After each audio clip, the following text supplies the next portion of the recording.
Carbon and its compound में दो important compound हम लोग को डिस्कस करना है, इथाइल अल्कोहल और acetic acid, ethanol and ethanoic acid. दोनों के रिएक्शंस बहुत ज़्यादा इंपॉर्टेंट है और कॉन्टिन्यूसली एस्टेरिफिकेशन पेपर में आता है जो दोनों का रिएक्शन है, ठीक है। तो हम लोग प्रॉपर्टी स्टडी करेंगे इथेनॉल का और एथेनोइक एसिड का। सबसे पहले इथेनॉल, देखो इसका पहला रिएक्शन है CH3CH2OH, ये इसका फॉर्मूला है। सोडियम मेटल के साथ रिएक्शन है, क्या बनता है, एक बात जान लो कि इसमें हाइड्रोजन गैस प्रोड्यूस होता है H2, और हाइड्रोजन यही वाला निकलता है हाइड्रोजन। तो यहाँ तो एक ही है, यहाँ 2 हो गया, तो ये 2 टाइम मल्टीप्लाई कर देना, ठीक है। ये भी 2 टाइम मल्टीप्लाई कर देना। ये H निकल जाता है तो H पे प्लस चार्ज होता है तो इसमें माइनस आता है, उसी के साथ सोडियम यहाँ पे जुड़ जाता है तो बनता है CH3CH2ONA, यानी H के जगह पर Na आ गया और इसको 2 टाइम्स कर देना। इस कंपाउंड को बोलते हैं सोडियम इथॉक्साइड और ये है आपका हाइड्रोजन गैस, ठीक है। ये रिएक्शन प्रूव क्या कर रहा है, acidic property of ethyl alcohol. Ethyl alcohol का एसिडिक प्रॉपर्टी को ये प्रूव कर रहा है, क्योंकि हम जानते हैं कि active metals react with acid to form hydrogen gas. क्योंकि यहाँ हाइड्रोजन गैस फॉर्म हो रहा है, इसलिए हम कह सकते हैं कि इथेनॉल में या इथाइल अल्कोहल कहो, इसमें एसिडिक प्रॉपर्टी होती है, ठीक है। दूसरा रिएक्शन देखो क्या है, ये तो पहला रिएक्शन हो गया, रिएक्शन विथ सोडियम मेटल। दूसरा रिएक्शन क्या है, डिहाइड्रेशन रिएक्शन। इथाइल अल्कोहल का पूरा स्ट्रक्चर बना दो। इथाइल में इथ मीन्स, इथेनॉल में देखो इथ मीन्स क्या होगा, 2 कार्बन। ऑल का मतलब क्या होता है, OH है यहाँ पे, तभी तो ऑल लगा, एल्कोहलिक ग्रुप है, ऑर्गेनिक केमिस्ट्री पढ़ चुके हो पूरा। बाकी बॉन्ड जितने कम पड़ रहे हैं, टोटल 4 बॉन्ड होते हैं, तो जितना कम पड़ रहा था उतना हाइड्रोजन हम लगा दिए। इसको कॉन्सेंट्रेटेड H2SO4 के साथ हीट किया जाता है, तो क्या होता है, यहाँ से H और यहाँ से OH, ये निकल जाएगा, क्या निकल गया, वाटर। तो डिहाइड्रेशन नाम ही इसीलिए पड़ा, D means removal, hydration means water का। तो वाटर एक निकल गया H और OH, यहाँ का भी एक बॉन्ड टूटा, यहाँ का भी एक बॉन्ड, तो इनके बीच में डबल बॉन्ड बन जाएगा। तो बताओ ये कौन सा कंपाउंड बना, ये कंपाउंड बन गया इथीन। तो एग्जाम में 2 तरह से यहाँ क्वेश्चन पूछ सकता है, ये पूछ सकता है कि इथाइल अल्कोहल का डिहाइड्रेशन होने पर क्या बनेगा, ये भी पूछ सकता है how will you convert ethyl alcohol into ethene. तो इथीन का ये मेथड ऑफ प्रिपरेशन हो गया, ठीक है, और इथाइल अल्कोहल का ये रिएक्शन हो गया। तो दोनों तरह से आपसे पूछा जा सकता है, ठीक है ना। अब इसके बाद हम लोग चलते हैं कार्बोक्सिलिक एसिड के रिएक्शंस पर। Ethanoic acid, again we will draw the structure, eth means 2 carbon, oic acid means carboxylic acid group है, तो कार्बोक्सिलिक एसिड ग्रुप क्या होता है, COOH। तो इस वाले कार्बन पे डबल बॉन्ड O लगाओ, फिर O फिर H, तो ये कार्बोक्सिलिक एसिड ग्रुप हो गया। इसका 4 बॉन्ड देखो कंप्लीट हो गया, 1 2 3 4। अब इसका देखो एक ही बॉन्ड है तो यहाँ 3 हाइड्रोजन जोड़ दो, यही है आपका एथेनोइक एसिड। इसका रिएक्शन हम लोग पढ़ने जा रहे हैं। तो सबसे पहले रिएक्शन जो पढ़ना है वो है एस्टेरिफिकेशन, बहुत ही ज्यादा इंपॉर्टेंट रिएक्शन है। Carboxylic acid reacts with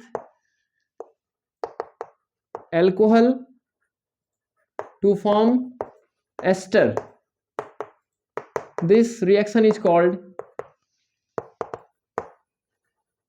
esterification.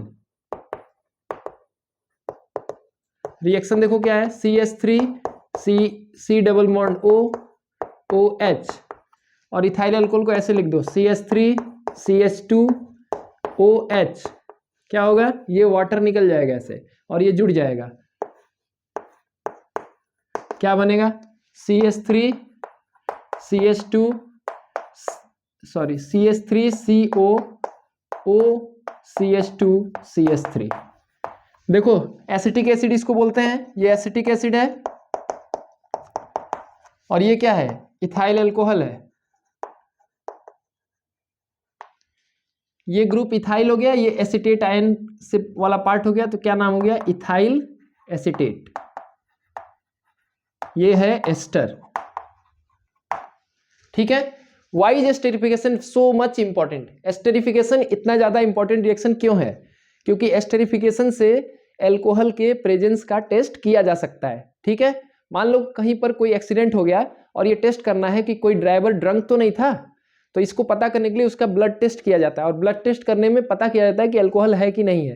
तो उसके लिए क्या करना है, उसका ब्लड सैंपल में, ये ब्लड है, अगर उसके ब्लड में अल्कोहल होगा C2H5OH, क्योंकि यही कंजम्पशन के लिए यूज किया जाता है, तो इसमें कोई माइल्ड एसिड डाल दिया जाएगा, और एसिड डालेंगे तो ये रिएक्शन होने से एस्टर का फॉर्मेशन होगा। और एस्टर्स क्या होते हैं, दे हैव फ्रूटी स्मेल।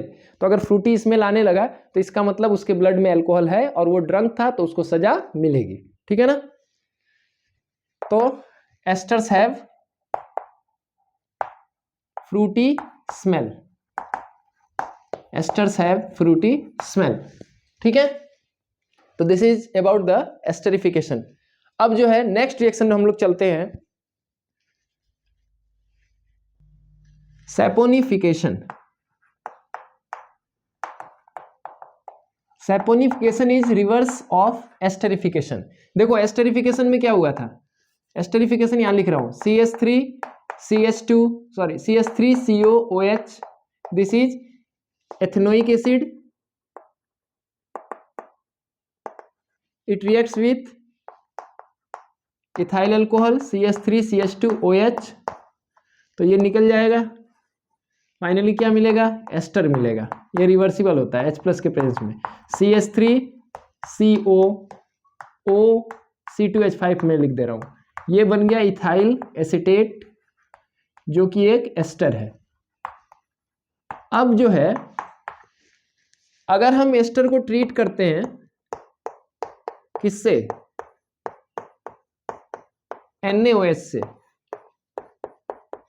तो इसका हाइड्रोलिसिस हो जाता है, ये ब्रेक हो जाता है। कैसे हो जाता है, देखो इस तरह से ब्रेक हो जाएगा, Na और यहां पे OH। ऐसे समझने के लिए मैं लिख रहा हूं तुम्हारे, तो क्या बन जाएगा, CH3COONa प्लस C2H5OH, या इसी को आप ऐसे भी लिख सकते हो CH3CH2OH। तो वापस क्या मिल गया, ये sodium salt of carboxylic acid है, सोडियम एसीटेट, एस्टिक एसिड का सॉल्ट है इसीलिए सोडियम एसीटेट बोल रहे हैं, और ये बन गया आपका इथाइल अल्कोहल। इस रिएक्शन को हम लोग बोलते हैं सैपोनिफिकेशन। यानी डिफिनीशन क्या होगा, asters when hydrolysed with caustic soda, इसी को कॉस्टिक सोडा बोलते हैं, NaOH को कॉस्टिक सोडा, यानी sodium hydroxide solution, sodium hydroxide solution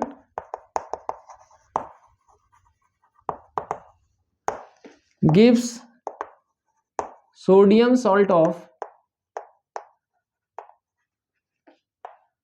carboxylic acid and alcohol. This reaction is called saponification.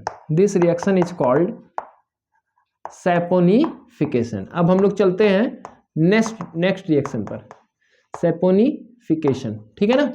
चलो, now typical acid property prove करने वाले कुछ रिएक्शन है। टिपिकल एसिड प्रॉपर्टी, देखो कोई भी एसिड जो होता है वो बेस के साथ जब रिएक्ट करता है सॉल्ट एंड वाटर प्रोड्यूस होता है। तो एथेनोइक एसिड है CH3COH, इसका रिएक्शन अगर NaOH से किया जाए तो देखो इसका OH और इसका H वाटर बना लेगा, और बचा हुआ पार्ट बस जोड़ दो, यहाँ पे क्या हो जाएगा CH3COONa, क्या हो गया ये सोडियम एसीटेट प्लस वाटर। तो ये प्रूव कर रहा है कि ये एसिडिक प्रॉपर्टी शो कर रहा है, क्योंकि ये बेस है तो एसिड प्लस बेस क्या बनता है, सॉल्ट एंड वाटर। ये न्यूट्रलाइजेशन रिएक्शन का एग्जांपल भी हो गया, न्यूट्रलाइजेशन। लेकिन क्योंकि ये वीक एसिड है और ये स्ट्रॉन्ग बेस है, तो जो सॉल्यूशन होगा वो हमारा बेसिक होगा, वो कंप्लीटली न्यूट्रलाइज नहीं होगा। इसमें अगर इसके सॉल्यूशन में अगर लिटमस पेपर डिप करेंगे तो बेसिक प्रॉपर्टी हमको दिखाई देगा, यानी रेड लिटमस ब्लू हो जाएगा। ठीक है ना, कंप्लीट न्यूट्रलाइजेशन नहीं हुआ। नेक्स्ट है हमारा सोडियम कार्बोनेट और सोडियम बाइकार्बोनेट से रिएक्शन। तो तुमने पढ़ा होगा एसिड बेस एंड सॉल्ट में कि जब भी कोई एसिड रिएक्ट करता है बाइकार्बोनेट या कार्बोनेट सॉल्ट से तो क्या बनता है, salt plus water plus carbon dioxide. तो उसमें तुमको गैस का नाम पूछ सकता है कि कौन सा गैस निकल रहा है। हम लोग रिएक्शन कर रहे हैं, देखो ये है एथेनोइक एसिड, इसका रिएक्शन करते हैं सोडियम बाइकार्बोनेट से NaHCO3। अगेन तुमको उसी तरह करना है, इसका H निकालो और इसके जगह Na लगा दो, H को यहाँ ले जाओ, देखो रिएक्शन पूरा हो जाएगा CH3COO Na और ये H आएगा तो क्या बन जाएगा H2CO3, तो उसको ब्रेक कर दो H2O प्लस CO2। तो ये CO2 गैस किस तरह से दिखाई देगा, सीन एज इफरविसेंसेस, सीन एज इफरविसेंसेस, बुदबुदाहट की तरह। जैसे कोल्ड ड्रिंक का बॉटल जब तुम खोलते हो तो जैसे झाग निकलता है उसी तरह से वो झाग निकलेगा, ठीक है।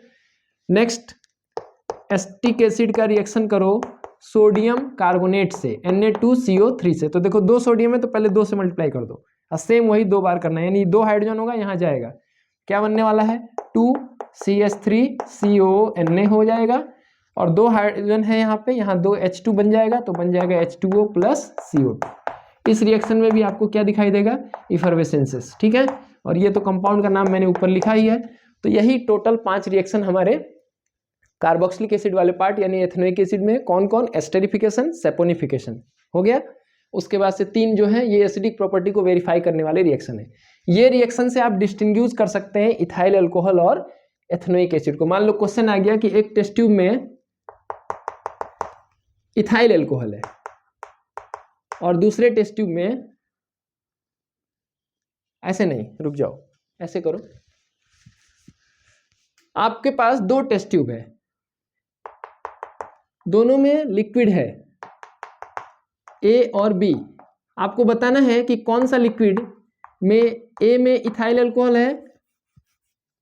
आपको सॉरी मैं ऐसे शुरू से बताता हूं, रुको क्वेश्चन थोड़ा सा अच्छे से बताता हूं। आपके पास 2 टेस्ट ट्यूब है और दोनों में लिक्विड है, इसमें से एक जो है इथाइल अल्कोहल है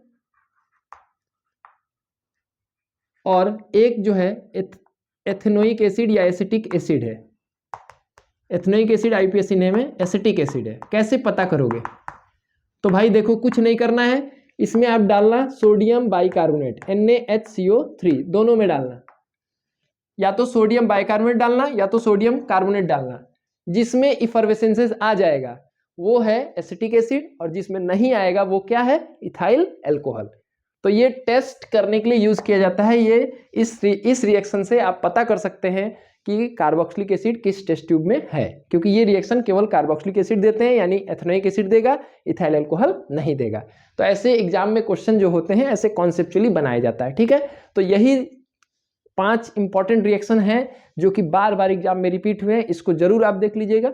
अब इसके बाद जो है एक छोटा सा पार्ट है सोप एंड डिटर्जेंट, वो हम लोग नेक्स्ट क्लास में कवर करेंगे। Thank you.